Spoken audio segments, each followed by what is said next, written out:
بسم اللہ الرحمن الرحیم۔ سامعین کرام، آپ سن رہے ہیں جاسوسی ناول سے منتخب ایک اردو کہانی وحشت گرد، جس کے مصنف ہیں سلیم فاروقی، اور یہ اس سلسلے کی پہلی قسط ہے۔ مجھے امید ہے آپ کو میری یہ کاوش پسند آئے گی۔ آپ نے اگر ابھی تک میرا چینل کہانی گھر سبسکرائب نہیں کیا تو ابھی میرے چینل کو سبسکرائب کر کے بیل نوٹیفیکیشن آن کر لیجئے، تاکہ آنے والی ہر نئی کہانی کی اطلاع بر وقت آپ تک پہنچ سکے۔ آپ کی اطلاع کے لیے عرض کرتا چلوں کہ اس کہانی کی تمام اقساط بالترتیب سننے کے لیے ڈسکرپشن میں مکمل پلے لسٹ کا لنک موجود ہے۔ رات انتہائی سرد تھی، خنکی گویا ہڈیوں میں گھسی جا رہی تھی۔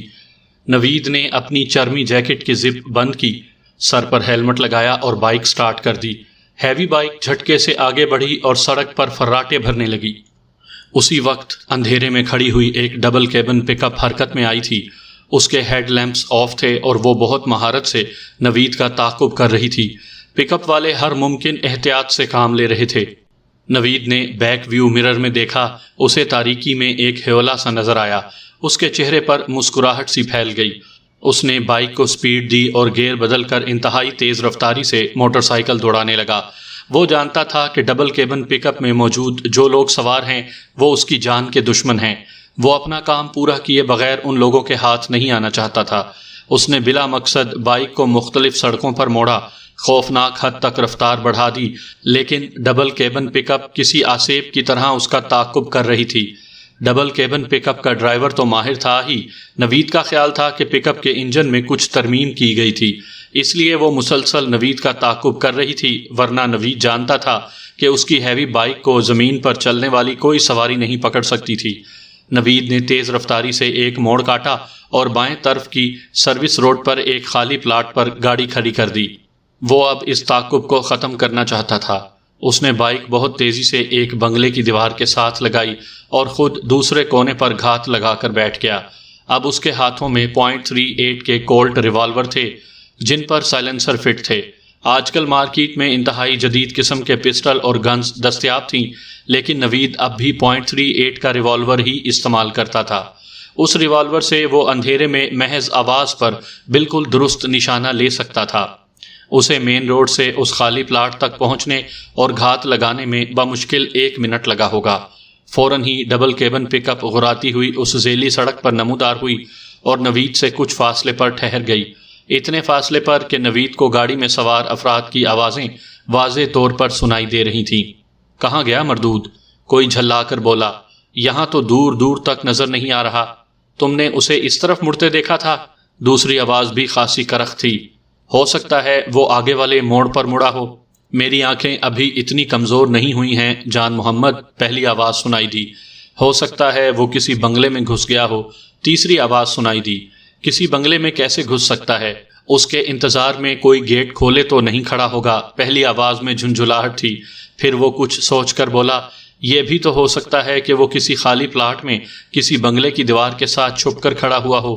ایک خالی پلاٹ تو یہ سامنے ہے۔ دوسری آواز میں بیزاری سی تھی، جان محمد ڈیش بورڈ سے ٹارچ نکال۔ نہیں، پہلی آواز میں سختی تھی، ہم ٹارچ جلانے کا خطرہ مول نہیں لے سکتے۔ وہ مردود شارپ شوٹر ہے، میں اندھیرے میں ہی اس کا ہیولا دیکھ لوں گا۔ پھر نوید کو گاڑی کے دروازے کھلنے اور بند ہونے کی آواز سنائی دی۔ اس سلسلے میں بھی ان لوگوں نے بہت احتیاط کی تھی، لیکن نوید نے وہ آواز بھی سن لی اور دیوار کے ساتھ زمین پر لیٹ گیا۔ وہ اس انداز میں لیٹا تھا کہ لیٹے لیٹے بھی انہیں نشانہ بنا سکتا تھا۔ اسے ہلکے ہلکے قدموں کی چاپ سنائی دے رہی تھی۔ اس کے اعصاب بری طرح تن گئے تھے۔ اس کے دونوں ہاتھوں میں ریوالور تھے اور وہ پلک جھپکتے میں انہیں نشانہ بنا سکتا تھا۔ وہ لوگ بھی بلی کی طرح دبے پاؤ ادھر بڑھ رہے تھے۔ پھر نوید کو اندھیرے میں ان کے سر نظر آئے اور تیزی سے پیچھے غائب ہو گئے۔ پھر اچانک کسی نے بے آواز فائر کر دیا۔ نوید گولی کی رینج سے دور تھا۔ اچانک پہلے آدمی کی غراتی ہوئی کرخت آواز سنائی دی۔ فائر کرنے کی کیا ضرورت تھی بے وقوف؟ وہ سرگوشی میں بولا، لیکن اس کی سرگوشی میں بھی غصے کا طوفان تھا۔ اب اگر وہ یہاں ہوا تو جوابی فائر کرے گا۔ وہ یہاں نہیں ہے استاد، جان محمد کی آواز سنائی دی، ورنہ وہ اتنا انتظار نہیں کرتا۔ وہ لوگ مطمئن ہو گئے تھے، اس لیے اچانک سامنے آ گئے۔ نوید نے بجلی کسی صورت سے 3 فائر کیے۔ فوراً ہی فضا میں 3 اذیت ناک چیخیں ابھریں اور وہ تینوں گر پڑے۔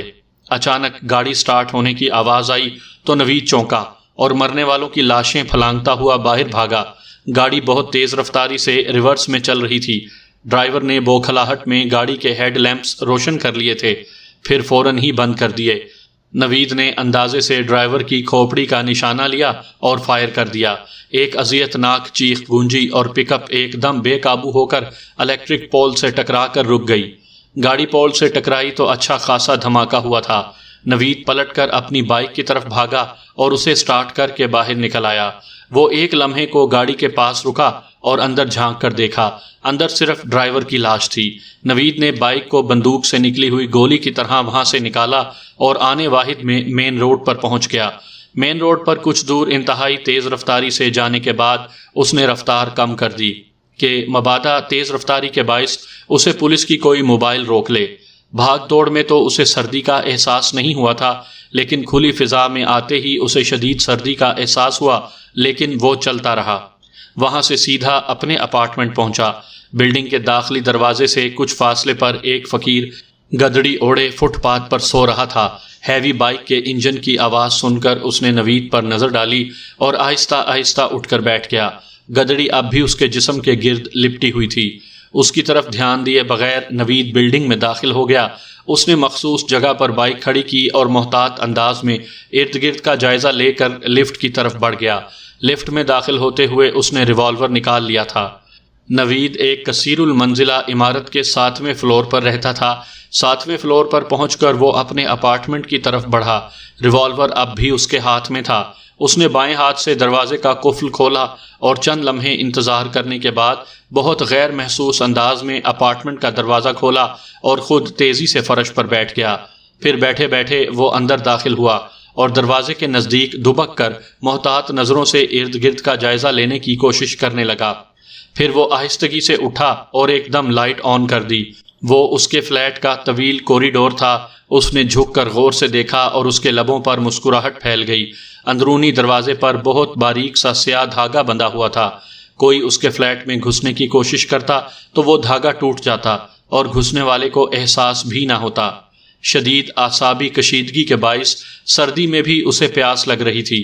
اس نے فریج کھول کر پانی کی بوتل نکالی اور چند گھونٹ پی کر بوتل تپائی پر رکھ دی۔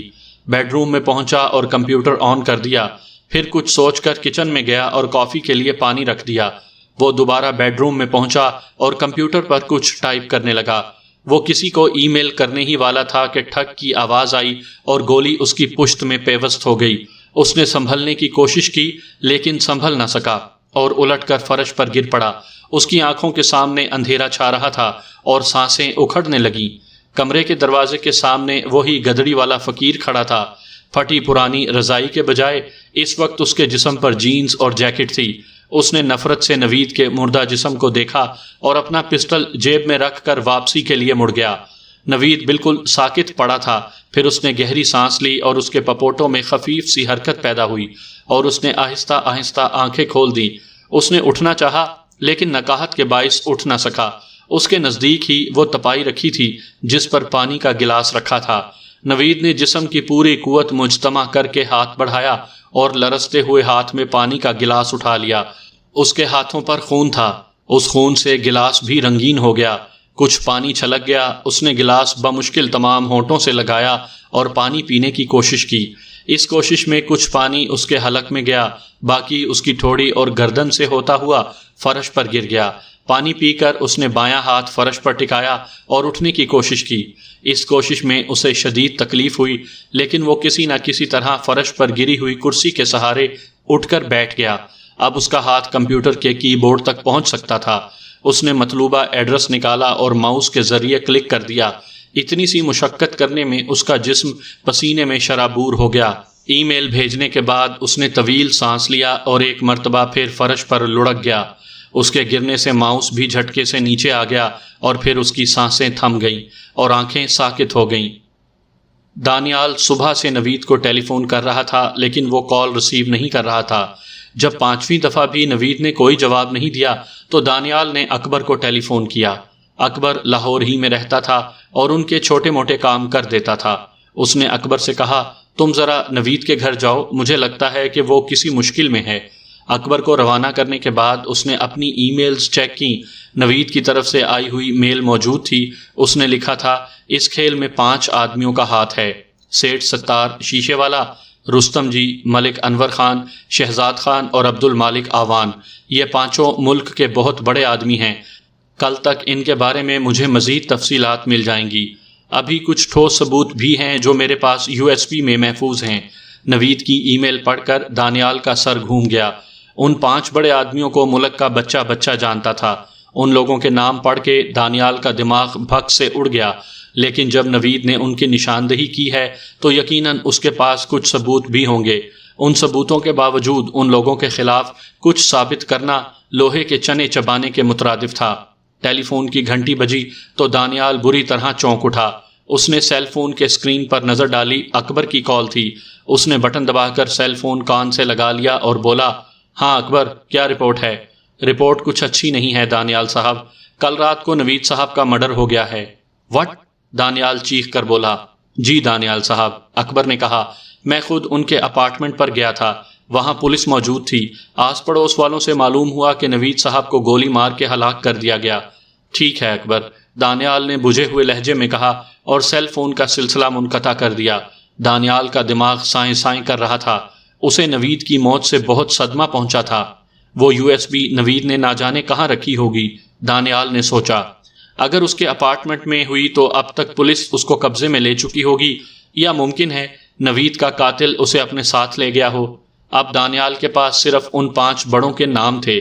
اب اسے نئے سرے سے ان لوگوں کے خلاف ثبوت حاصل کرنا تھے۔ اس کے سیل فون کی گھنٹی دوبارہ بجی۔ اس مرتبہ دانیال کے پاس شاہد علی خان کی کال تھی۔ اس نے سیل فون کان سے لگایا تو شاہد خان کی آواز سنائی دی۔ ہیلو دانیال، تم اس وقت کہاں ہو؟ میں گھر پر ہوں سر، دانیال نے جواب دیا۔ تم آدھے گھنٹے میں میرے پاس پہنچو۔ شاہد کا لہجہ تہکمانا تھا۔ اوکے سر، یہ کہہ کر دانیال نے سیل فون جیب میں رکھ لیا۔ اس نے گاڑی کی چابی اٹھائی اور اپنی گنز چیک کرتا ہوا اپارٹمنٹ سے باہر نکل گیا۔ اس کا ذہن ابھی تک نوید میں الجھا ہوا تھا۔ وہ 20 منٹ میں کلفٹن پہنچ گیا۔ شاہد خان کلفٹن میں ہی رہتا تھا۔ شاہد خان عالم اضطراب میں ٹہل رہا تھا۔ دانیال کو دیکھتے ہی اس نے کہا، ایک بری خبر ہے دانیال۔ میں جانتا ہوں سر، دانیال نے کہا، مجھے بھی ابھی اطلاع ملی ہے۔ کیا اطلاع ملی ہے اور کس سے؟ شاہد نے حیرت سے پوچھا۔ سر، وہ کل رات نوید کا مرڈر ہو گیا، دانیال نے کہا۔ واٹ؟ شاہد خان بری طرح چونکا۔ اور یہ بات تم مجھے اب بتا رہے ہو؟ سر، مجھے بھی ابھی اطلاع ملی ہے۔ اس نے رات کو تقریباً 2:30 بجے مجھے ای میل کی تھی۔ میں نے وہ ای میل صبح دیکھی تھی۔ اس کے بعد وہ ای میل کہاں ہے؟ شاہد نے اس کی بات کاٹ دی۔ سر، میں نے اس کا پرنٹ آؤٹ تو نہیں نکالا، دانیال نے دھیمے لہجے میں کہا، لیکن ابھی نکال دیتا ہوں۔ تم لوگ کوئی بھی کام ڈھنگ سے نہیں کر سکتے، شاہد نے جھنجھلا کر کہا۔ نوید تم سب میں سب سے زیادہ ذہین تھا، اب وہ بھی نہیں رہا۔ دانیال اس وقت تک کمپیوٹر پر بیٹھ چکا تھا۔ اس نے اپنے ID کھول کر نوید کی ای میل نکالی اور اس کا پرنٹ آؤٹ شاہد خان کے حوالے کر دیا۔ دانیال نے اپنے لیے بھی ایک پرنٹ آؤٹ نکال لیا تھا۔ شاہد نے نوید کی ای میل کا گہری نظروں سے جائزہ لیا، پھر خود کلامی کے انداز میں بولا، نہ جانے وہ USB کہاں ہوگی، ممکن ہے اب تک پولیس کے ہاتھ لگ گئی ہو۔ سر، جہاں تک میں نوید کو جانتا ہوں، USB اس نے کسی محفوظ مقام پر رکھی ہوگی، جیب میں لیے نہیں گھوم رہا ہوگا۔ سارا پلان چوپٹ ہو گیا، شاہد خان پھر بڑبڑایا۔ پھر وہ دانیال سے مخاطب ہوا، اب وہ USB تلاش کرنا تمہاری ذمہ داری ہے۔ تم نے لاہور میں اس کے ساتھ کام کیا ہے، تمہیں یہ بھی علم ہوگا کہ نوید اپنے ضروری کاغذات اور دوسری اہم چیزیں کہاں رکھتا تھا۔ سر، نوید نے کبھی مجھ سے تذکرہ نہیں کیا کہ وہ ضروری کاغذات اور DVs کہاں چھپاتا ہے۔ یہی تو تمہیں معلوم کرنا ہے۔ تم چاہو تو ماریا کو اپنے ساتھ لے جا سکتے ہو۔ اگر اب تک وہ USB پولیس کے ہتھے نہیں چڑھی ہے تو کوشش کرنا کہ پولیس ان خفیہ چیزوں تک تم سے پہلے نہ پہنچ جائے۔ اوکے سر، دانیال نے مستعدی سے کہا۔ لاہور جانے کی تیاری کرو، ماریا بھی تھوڑی دیر میں تمہارے اپارٹمنٹ پر پہنچ جائے گی، شاہد خان نے کہا اور اٹھ کر کمرے کا دروازہ کھول دیا۔ یہ اس بات کا اشارہ تھا کہ اب آپ تشریف لے جا سکتے ہیں۔ دانیال خاموشی سے باہر آ گیا۔ وہ گزشتہ 3 سال سے شاہد کے لیے کام کر رہا تھا۔ اسے اب تک یہ اندازہ نہیں ہو پایا تھا کہ وہ لوگ اصل میں ہیں کیا۔ کبھی کبھی تو دانیال کو ایسا لگتا تھا کہ شاہد علی خان کسی بیرونی طاقت کا ایجنٹ ہے۔ کبھی وہ اپنی باتوں اور کام سے انتہائی محب وطن نظر آتا تھا، شاہد نے کئی اچھے کام بھی کیے تھے، لیکن دانیال کی نظروں میں وہ ملک کا دشمن تھا۔ شاہد علی خان اسلحے اور منشیات کی تجارت میں بھی ملوث تھا اور وہ اکثر اس کے خلاف بھی کام کرتا تھا۔ دانیال کو وہ وقت اچھی طرح یاد تھا جب وہ یونیورسٹی سے فارغ ہونے کے بعد ملازمت کی تلاش میں دھکے کھا رہا تھا۔ دفتروں کے چکر لگا لگا کر اس کے جوتے گھس چکے تھے۔ کبھی کبھی تو وہ سوچتا تھا کہ سب کچھ چھوڑ چھاڑ کر کہیں فرار ہو جائے۔ اس سے ابو کی بے بسی اور بہن بھائیوں کی محرومی نہیں دیکھی جاتی تھی۔ اسے ملازمت کے لیے دھکے کھاتے ہوئے 1 سال سے زیادہ ہو چکا تھا۔ اس دن وہ ایک مرتبہ پھر امید کا دامن تھامے گھر سے انٹرویو کے لیے نکلا تھا۔ گلی سے نکل کر مین روڈ پر آیا تو سامنے سے آنے والے 2 موٹر سائیکل سواروں نے اس کا راستہ روک لیا اور پچھلی سیٹ پر بیٹھا ہوا نوجوان اچھل کر اس کے سامنے آ گیا اور آواز کو گرجدار بناتے ہوئے بولا، اپنا پرس اور موبائل نکال۔ دانیال نے بغور ان کا جائزہ لیا۔ وہ لباس اور حلیے سے اچکے نہیں لگتے تھے۔ اس نے اطمینان سے کہا، پرس تو میں رکھتا ہی نہیں ہوں، پرس میں رکھنے کے لیے بھی کچھ چاہیے نا۔ رہا موبائل تو وہ بہت سستا سا 1200 روپے کا ہے اور تمہارے کسی کام کا نہیں۔ بکواس بند کرو۔ نوجوان کو اچانک غصہ آ گیا۔ اس نے اپنی شرٹ تھوڑی سی اوپر اٹھائی تاکہ دانیال بیلٹ میں لگا ہوا پسٹل دیکھ لے۔ پھر وہ بولا، پرس نکالتا ہے یا؟ اس نے اپنا جملہ ادھورا چھوڑ کر دانیال کو گھورا۔ نہیں نکالوں گا، دانیال بھنا کر بولا۔ جو کر سکتے ہو کر لو۔ اس نوجوان نے تپ کر اچانک گن نکال لی۔ دوسرا نوجوان بولا، دفع کر یار، اس کنگلے کے پاس کچھ نہیں ہے۔ وہ اسے کیسے دفع کرتا؟ دانیال تو اس کی انا کو چیلنج کر چکا تھا۔ اس نے پسٹل نکالا ہی تھا کہ دانیال نے اس کے ہاتھ پر جھپٹا مارا۔ پسٹل اس کے ہاتھ سے نکل کر دور جا گرا۔ دانیال نے ہاتھ میں پکڑا ہوا فولڈر وہیں پھینکا اور جھپٹ کر اس لڑکے کا گریبان پکڑ لیا۔ اس کے چہرے پر اب خوف تھا۔ دانیال نے اس کے چہرے پر زوردار گھونسا مارا تو اس کے منہ سے خون بہنے لگا۔ شاید اس کا ایک آدھ دانت بھی ٹوٹ گیا تھا۔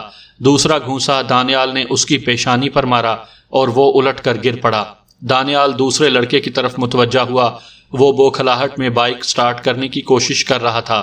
دانیال نے اچھل کر اس کی کمر پر زوردار لات رسید کر دی۔ وہ لڑکھڑا کر گرا تو بائک اس کے اوپر جا پڑی۔ دانیال درست لہجے میں بولا، اب تم لوگ نکالو، تمہاری جیب میں کیا ہے؟ اس دوران میں اکا دکا گاڑیوں نے رکنے کی کوشش کی۔ پھر وہ زخمی نوجوان کا خون آلود چہرہ دیکھ کر وہاں سے کان دبا کر نکل گئے۔ ان دنوں شہر کے حالات ہی ایسے تھے کہ تماشائی لپیٹ میں آ جاتے تھے۔ کبھی پولیس انہیں گرفتار کر لیتی تھی، کبھی وہ لڑنے والوں کی گولی کا شکار ہو جاتے تھے۔ موٹر سائیکل کے نیچے دبے ہوئے لڑکے نے اٹھنے کی کوشش کی تو دانیال کی ایک لات میں وہ پھر ڈھیر ہو گیا۔ دانیال چیخ کر بولا، تو نے سنا نہیں میں نے کیا کہا ہے؟ اپنا پرس اور موبائل نکال۔ شاید ان دونوں کے پاس پسٹل صرف ایک ہی تھا، ورنہ دوسرا لڑکا بھی پسٹل نکال چکا ہوتا۔ دانیال کے جارحانہ رویے سے دونوں لڑکے بری طرح خوفزدہ ہو گئے۔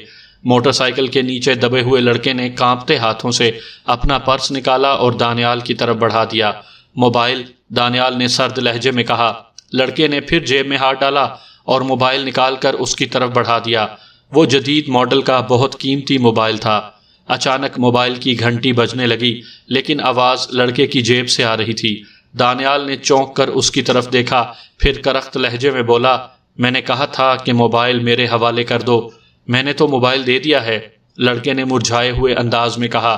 تو پھر یہ تیری جیب میں کیا ہے؟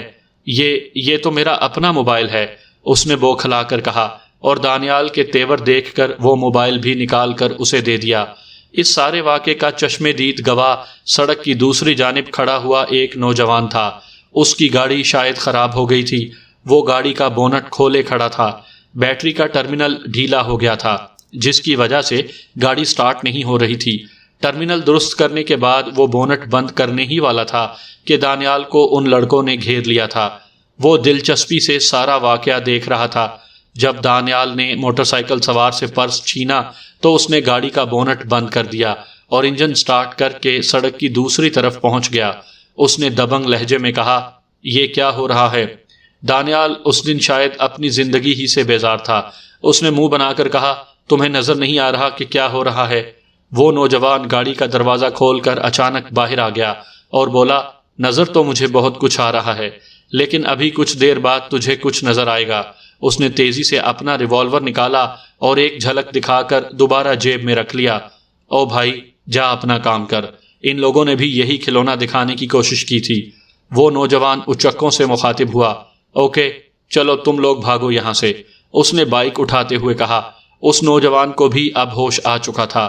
موٹر سائیکل کے نیچے دبنے والے لڑکے نے بائک سٹارٹ کی تو وہ بھی اچھل کر عقبی نشست پر بیٹھ گیا کہ کہیں ان کی مدد کو آنے والا نوجوان اپنا ارادہ نہ بدل لے۔ وہ جانے لگے تو دانیال چیخ کر بولا، اے ٹھہرو۔ اس کی آواز سن کر موٹر سائیکل کی رفتار ایک دم تیز ہو گئی اور وہ دونوں وہاں سے فرار ہو گئے۔ بھاگ گئے بزدل، اپنا پرس اور دونوں موبائل بھی چھوڑ گئے۔ پھر وہ گاڑی والے کی طرف متوجہ ہوا، اب تم کیا چاہتے ہو؟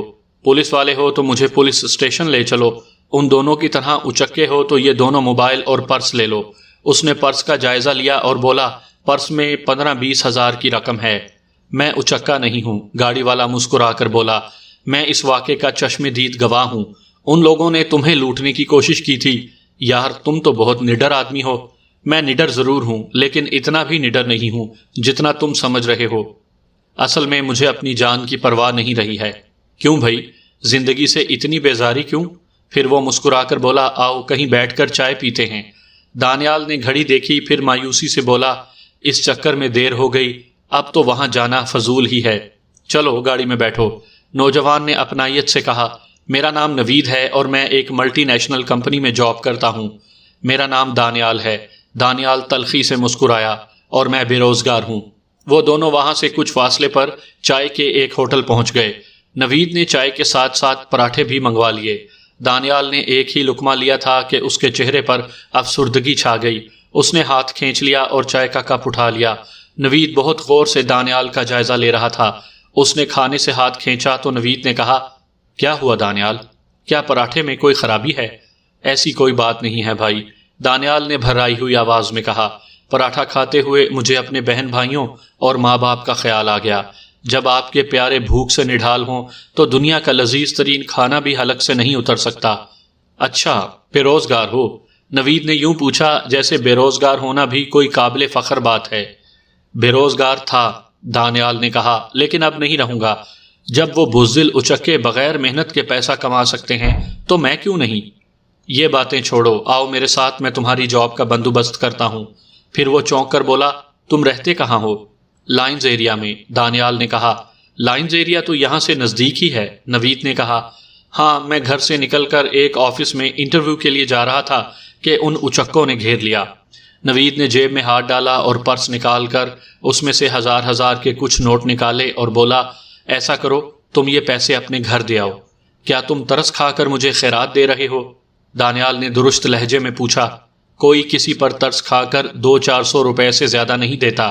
یوں بھی یہ پیسے اگر میری جیب میں رہے تو تم چھین لوگے، تم یہی تو کرنے والے تھے۔ پھر وہ ہنس کر بولا، تمہاری جاب آج سے پکی، یہ کچھ پیسے میں ایڈوانس میں دے رہا ہوں، جاؤ گھر جا کر دے آؤ، میں یہیں گاڑی میں تمہارا انتظار کر رہا ہوں۔ دانیال کے چہرے پر خوشی سے زیادہ حیرت تھی۔ وہ رقم لے کر خاموشی سے اتر گیا۔ نوید وہیں رک کے اس کے آنے کا انتظار کرنے لگا۔ یہ میرے باس شاہد خان صاحب ہیں، نوید نے دانیال سے شاہد کا تعارف کروایا۔ وہ دانیال کو شاہد خان کے بنگلے پر لے آیا تھا۔ پھر وہ شاہد خان سے مخاطب ہوا، سر یہ دانیال ہے، انتہائی نڈر اور ذہین آدمی ہے۔ شاہد نے دانیال سے کہا، میرا کام کچھ ایسا ہے کہ میں بہت چھان بین کے بعد کسی کو ملازمت دیتا ہوں، لیکن نوید کا خیال ہے کہ تم اس جاب کے لیے مناسب ہو تو میں تمہیں ایک موقع دے رہا ہوں۔ اگر تمہاری کارکردگی اچھی رہی تو 1 مہینے بعد تمہیں مستقل کر دوں گا۔ ابھی تمہاری سیلری 50,000 روپے ہوگی۔ اگر تم نے محنت سے کام کیا تو تمہاری سیلری بڑھا دی جائے گی۔ Thank you sir, thank you very much. مارے خوشی سے دانیال کی آنکھوں سے آنسو بہنے لگے۔ پھر فوراً ہی اس نے اپنی کیفیت پر قابو پا لیا اور بولا، سر مجھے کب سے جوائن کرنا ہوگا؟ دانیال کے لہجے سے خوشی پھوٹی پڑ رہی تھی۔ تمہیں آج سے بلکہ ابھی سے جوائن کرنا ہوگا، شاہد خان نے کہا، اور تمہیں رہنا بھی یہیں ہوگا۔ یہیں رہنا ہوگا؟ دانیال نے حیرت سے پوچھا۔ ہاں، شاہد نے کہا، کام کی نوعیت کچھ ایسی ہے کہ تم اپنے گھر والوں سے جتنا دور رہو اتنا ہی بہتر ہے۔ پھر تمہیں ٹریننگ بھی کرنا ہوگی۔ پھر وہ دانیال کے چہرے پر تردد کے آثار دیکھ کر بولا، ایسا کرو تم ابھی جا کر اپنے گھر والوں سے ملاؤ، ان سے کہہ دینا کہ ملازمت کے سلسلے میں تم کراچی سے باہر جا رہے ہو۔ اوکے سر، دانیال نے کہا۔ تمہیں ڈرائیونگ آتی ہے؟ شاہد نے اچانک پوچھا۔ جی سر، ڈرائیونگ میں نے کالج کے زمانے میں سیکھ لی تھی، نوید تمہیں یہاں کے دوسرے ممبرز سے ملوا دے گا۔ وہیں دانیال کی ملاقات یوسف، مراد، ہارون اور ماریہ سے ہوئی تھی۔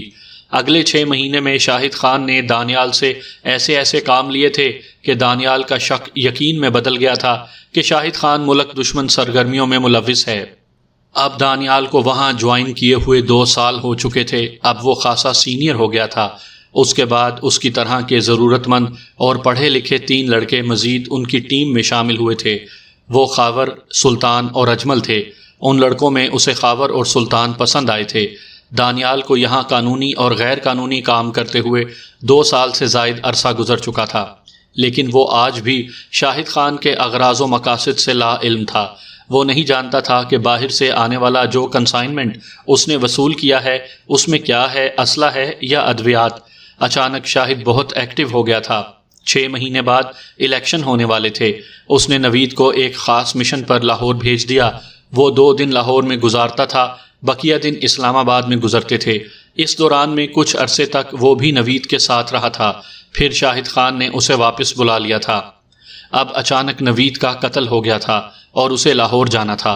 اپنے اپارٹمنٹ پر پہنچ کر اس نے ضروری پیکنگ کی اور ٹی وی کھول کر بیٹھ گیا، کیونکہ لاہور کی فلائٹ میں ابھی بہت وقت تھا۔ وہ ٹی وی دیکھتے ہوئے کافی پی رہا تھا کہ اطلاعی گھنٹی کی آواز گونج اٹھی۔ اس وقت کون آ گیا؟ دانیال خود کلامی کے انداز میں بولا اور دروازہ کھول دیا۔ اس کے سامنے ماریہ کھڑی تھی۔ اس نے ہینڈ کیری کا ہینڈل پکڑ رکھا تھا۔ جسم پر جدید فیشن کا چست لباس تھا، لیکن اس کے چہرے پر خشونت تھی۔ وہ خود کو ہر آدمی سے برتر سمجھتی تھی، اسی لیے دانیال کو اس سے چڑ تھی۔ کیا تم مجھے یہیں کھڑا رکھو گے؟ ماریہ نے درست لہجے میں کہا۔ دانیال کچھ کہے بغیر اندر کی طرف مڑ گیا۔ ماریہ بھی ہینڈ کیری کھینچتی ہوئی اس کے پیچھے پیچھے لاؤنج میں آ گئی۔ دانیال کو فرشی نشست زیادہ پسند تھی۔ وہ ٹی وی وہ ہمیشہ نیچے بیٹھ کر دیکھتا تھا۔ ماریہ نے برا سا منہ بنا کر دانیال کو دیکھا اور صوفے پر بیٹھ گئی۔ دانیال خاموشی سے کافی پیتا رہا۔ تم تو ابھی تک غیر مہذب ہو۔ تمہیں اتنے بھی ایٹیکیٹس نہیں آتے کہ گھر آئے مہمان کو کافی یا چائے دی جاتی ہے؟ مہمان کو؟ دانیال نے کافی کا ایک اور گھونٹ لیا۔ یہاں مہمان کون ہے؟ کافی کی اتنی ہی طلب ہے تو کچن میں جاؤ اور کافی بنا لو۔ یہ تم مجھ سے بات کس لہجے میں کر رہے ہو؟ ماریہ اچانک آپے سے باہر ہو گئی۔ تو پھر کس لہجے میں کروں؟ دانیال بھی بھنا گیا۔ تم کیا چاہتے ہو؟ میں واپس چلی جاؤں؟ میں نے تمہیں آنے کے لیے کہا تھا، نہ جانے سے روکوں گا، دانیال نے کہا۔ میں تمہارے ساتھ نہیں جا سکتی۔ ماریہ کا پارا بڑھتا ہی جا رہا تھا۔ یہ بھی تم باس کو ہی بتاؤ۔ دانیال کے لہجے میں بے نیازی تھی۔ ٹھیک ہے، میں باس سے بات کرتی ہوں۔ اس نے غصے میں اپنا بیگ کھولا اور سیل فون نکال کر نمبر ڈائل کرنے لگی۔ پھر وہ چند لمحوں بعد بولی، سر، یہ دانیال تو بہت تکلیف دہ ہوتا جا رہا ہے۔ میں اس کے ساتھ نہیں جا سکتی۔ میرے ساتھ دانیال کے بجائے خاور کو بھیج دیں۔ جی، یہی موجود ہے۔ اوکے۔ اس نے دانیال سے کہا کہ باس تم سے بات کرنا چاہتا ہے۔ دانیال نے سیل فون اس سے لے لیا اور بولا، ہیلو دانیال۔ دوسری طرف سے باس کی آواز سنائی دی۔ آخر تمہارا پرابلم کیا ہے؟ پرابلم میرا نہیں باس، ماریہ کا ہے، دانیال نے ماریہ کی طرف دیکھتے ہوئے کہا۔ پھر وہاں ماریہ کی ضرورت ہی کیا ہے؟ میں نوید کی ڈیڈ باڈی لینے جا رہا ہوں، اور صرف ڈیڈ باڈی ہی نہیں لانا ہے، اور بھی کام کرنے ہیں، باس نے کہا۔ میں خاور کو بھیج رہا ہوں، اب تمہارے ساتھ خاور جائے گا۔ تم سیل فون ذرا ماریہ کو دو۔ ماریہ نے چند لمحے بات کی اور پھر دانیال کو قہر آلود نظروں سے گھورتی ہوئی چلی گئی۔ نوید کا کوئی قریبی یا دور کا رشتہ دار نہیں تھا۔ دانیال نے ضروری خانہ پوری کی اور نوید کی لاش ہسپتال سے اس کے اپارٹمنٹ لے آیا۔ باس کے حکم کے مطابق اسی شام اس کی تدفین کر دی گئی۔